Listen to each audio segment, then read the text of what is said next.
बिस्मिल्लाहिर्रहमानिर्रहीम, इय्याका नअबुदु व इय्याका नस्तईन। आज हमारी पख्तूनख्वा की हमारी पार्लियामेंट्री पार्टी की मीटिंग हुई है, जिसके अंदर हम सब ने मुत्तफिका तौर पर एक बहुत डिटेल के साथ डिस्कशन के बाद कुछ फैसले किए हैं। हमारी जो ऑल पार्टीज कॉन्फ्रेंस हुई थी कुछ दिन पहले, उसमें जो फैसले हमने किए थे, हम उन फैसलों पर कायम हैं और हम इंशाअल्लाह उन फैसलों को अमली जामा पहनाने के लिए सरकारी तौर पर कागजात और सारा कुछ उसके लिए बराबर भी कर रहे हैं। आज की जो हमारी ये मीटिंग हुई, उसमें ये फैसला किया गया कि एपेक्स कमेटी वाले वो तमाम फैसले जो अनाउंस हुए थे उनके ऊपर भी अमल दरामद कराया जाएगा। और साथ साथ ये जो आज के हालात जो बने हैं बाजोड़ के अंदर, जिसके अंदर फिर हमारे मासूम शहरी फिर शहीद किए गए और ये कोलेटरल डैमेज से जो एक एतमाद का रिश्ता ख़त्म हो रहा है हमारी फ़ौज के दरमियान और हमारी आवाम के दरमियान। ये मैं बारहा कह चुका हूँ कि हमारी फ़ौज के दरमियान और हमारी आवाम के दरमियान एतमाद ख़त्म हो चुका है। और ये एतमाद ख़त्म होने की वजह से ये जंग जिसमें ऑपरेशन बार बार किए गए वो नाकाम हुए और ये जंग हम नहीं जीत पा रहे।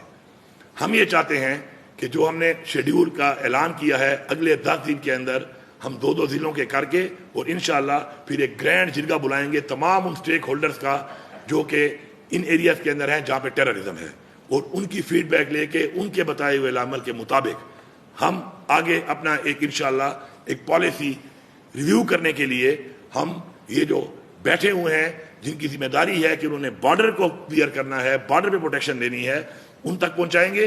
और हम उम्मीद करते हैं क्योंकि हमारे लिए हमारे किसी उस फौजी जवान, वो भी हमारा बच्चा है, हमारा भाई है, हमारा बेटा है, उतना ही अजीज है जितना हमारे लिए हमारे कोई सिविलियन हमारे लिए अजीज है, क्योंकि वो भी हमारी हिफाजत के लिए लड़ रहा है। लेकिन आज हमारे उस फौजी जवान की वो शहादत जब होती है तो उसको वो ऑनर और रिवार्ड नहीं किया जा रहा जो उसको मिलना चाहिए। वजह गलत पॉलिसियाँ।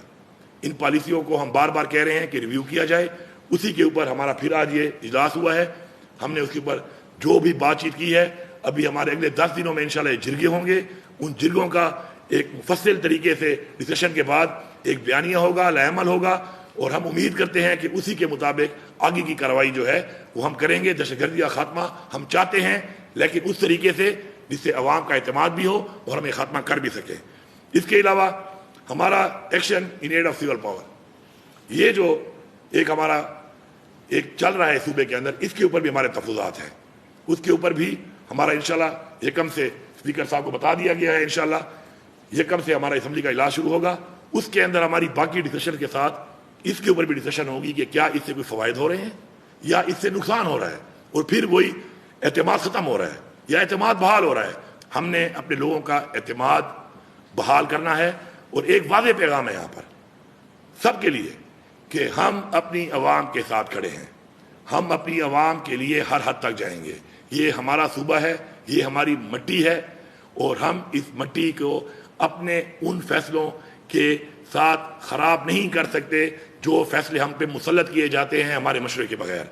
इसलिए एक वाज़ेह पैगाम है, पूरी आवाम को पैगाम है कि पख्तूनख्वा की हुकूमत, इमरान खान की पूरी पार्टी, हम सारे इमरान खान के कारकुन और बहैसियत पश्तून और इस सूबे के बाशिंदे हम सब आपके साथ हैं। और इंशाअल्लाह हम इन मसलों से आपको निकालेंगे और हम आपके साथ इन मसलों के हल के लिए हर हद तक जाएंगे और आपके साथ खड़े हैं इंशाअल्लाह। इसके अलावा मैं यहाँ पे वाज़ेह का बात दे रहा हूँ तमाम डिप्टी कमिश्नर्स को कि किसी तरह का कोई भी कैसी भी हालात में किसी तरह का कर्फ्यू का ऑर्डर आप नहीं करेंगे जब तक आप होम से परमिशन नहीं लेते। किसी तरह का कोई कर्फ्यू, कोई 144 आप नहीं लगाएंगे, उससे पहले आप होम डिपार्टमेंट से परमिशन लेंगे। इसके मैं डायरेक्टिव भी जारी कर रहा हूं और मैं यहां से वाज़ेह पैगाम भी अपना दे रहा हूं। शुक्रिया।